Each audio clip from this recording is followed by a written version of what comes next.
Calibration becomes necessary in the event that either the robot arm or the vending machine controller board are replaced. Unlatch the display and swing it around so that you can view it from the back of the door. Press the VAC button on the service keypad, then press the star button repeatedly until change price is displayed. At this point, it's very important to note that if the instructions are not followed exactly, there is a possibility that your programmed information, including your bin configuration and sales data, will be erased. Press and hold the reset button. The board will make a beeping sound. The display will first show the message, "This forces resetup," and then the message will change to "ARM uncalibrated."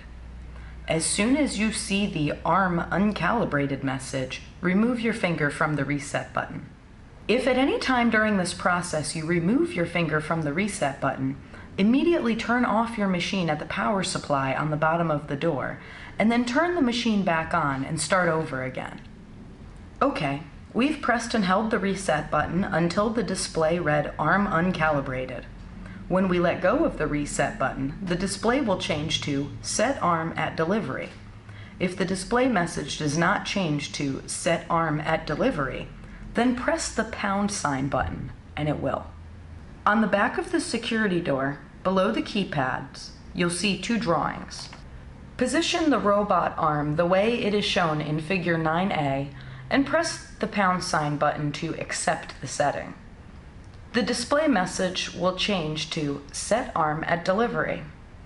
Position the robot arm the way it is shown in Figure 9B, and then press the # button to accept the setting. I usually align the front of the robot arm with this round hole on the top of the cabinet. Calibration is finished. Just as a double check to make sure that the calibration process was accepted by the vending machine controller board, press the load button. The freezer lid will open and the robot arm will move to the center rear loading position. Press the close button and the robot arm will return to the center front delivery position. The freezer lid will close and the calibration process is complete.